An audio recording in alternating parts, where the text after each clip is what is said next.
It's Not I think our parents were fairly well. My mum's much more traditional. My dad would never go there in a conversation. Okay. My mum would, if tradition dictates it was 5 months after you start asking, she'd wait 5.5 months. So she was little bit leeway. yeah. So she'd wait a little bit longer. But people were saying even before we started trying, are you guys not going to have babies? Are you when are the kids coming? They say you're married now, have kids. I'm like, well, hang on. There's a schedule apparently. Yeah. There's a schedule. But you guys, because you mentioned the 4 years, so was that a conscious decision that we're married, want to enjoy our married life, do da da da da? Which I would say the couples now, my friends' generation, definitely the way we think. Most of our friends now are kind of 4 or 5 years in, and then it's like, okay, we've had our kind of holiday time, happy time, whatever you want to call it. Now let's da da da. Back then, it wasn't the norm. But what was your thinking at the time? Bit different for us because Dips was older than me. A lot of his friends got married similar ages and they'd already had one kid or they were already pregnant. So we felt more pressure to conceive earlier. I didn't really want to because we had just bought the business. And I was like, well, I don't think I really want to do this yet. I'm not ready to do that. I don't really want to do that just yet. So I felt pressure personally to conceive earlier. And I was the one who said, I don't want to yet. And then I felt guilty because he wanted to, because his friends had children and I didn't want to. So I felt like I was holding us back.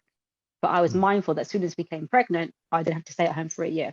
Not have to stay at home, but then I would be at the business. And the business was only 2 years old. And I was actually really enjoying it. I didn't want to give it up straight away so quickly. So that put a bit of friction between us on who was going to, have the conversation. We had the conversation and it was really difficult. Those conversations were really hard. I was 24 when we got married. I didn't know what I wanted to do then. And that's a young age to do something like that. Took business when we were 26.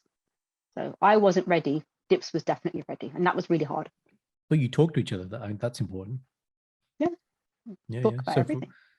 And I'd say for some couples though, when some of my friends will ask me, what do you think about this? What do you think about this? The first question has to be, have you discussed it with your partner, man? That has to be the forefront of these things, because these things otherwise can just build up in your head and you don't know what the other person's thinking. Okay, so how did it go from there? So there's expectation, you had friends, and then at some point there was a conscious decision to, okay, let's start trying. Yeah, we did. And so, I remember when... Go on. I was going to say, so the first time that we thought, okay, we're not going to use any contraception, this is when we're going to give it a shot. And then when I wasn't pregnant and I had a period, I was quite shocked. And I just couldn't really believe it, couldn't really fathom, because as teenage girls, it's been drummed into us at a really young age. If you have unprotected sex, you are going to get pregnant. You are going to get pregnant. You must use contraception. So when it didn't happen, I was just like, what? I got lied to. And I just thought, okay, fine. Didn't happen this month. But I find that really hard to get my head around. For a few days, I was in a bit of shock. Like, well, all that stuff from before, that didn't really apply right now, but it can take a year. So, okay, fine, it can take a year. And that was the beginning of oh, okay. Didn't know that was going to go like that. That was for me. I don't know how it was for you, Dippage. I'm trying to think back now. When you finally have kids, everything else is a blur. And it was like that. It was like that. And I suppose, being married and in love, you have to enjoy the process as well of being with each other. So I don't know whether, I think when you first start, you're just impatient because you're ready for the next step in your life. You want that kid here. You can almost feel it and taste it. You just want that kid here. And then when it happened, I want to say about November-ish, 2009. I remember we had a test. It was pregnancy test at home. It was positive. We went round yours and told your mum and dad. I remember that evening. Yeah. And then we miscarried straight away. Really, like the same weekend. It was really early. Because I remember I saw you guys at like on a card bar and you told me, and I was like, what?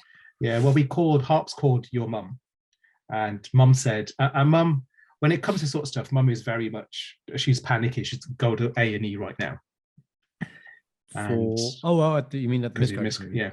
Fine. Okay. So, mum being a pharmacist, we took her advice, went there, and I've never felt, I remember this, I've never felt so belittled in my life. Do you remember? No, I don't remember any of this. We went to Sandwell A&E.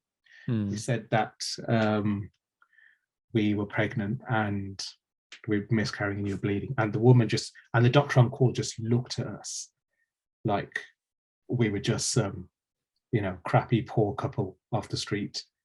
Because we went first thing in the morning. We didn't even have showers and stuff. We just went in our pajamas and stuff. My hair was all over the shop, and Harps was dressed in her night clothes as well. And we just felt so tiny. It was horrible. And because you're in shock and you're in an elevated emotional state, you haven't got the capacity to challenge that terrible way you're being treated. Yeah. So we went away. And that's the biggest thing I remember, that just the lack of compassion from the doctor. But that's a different story, I suppose. And then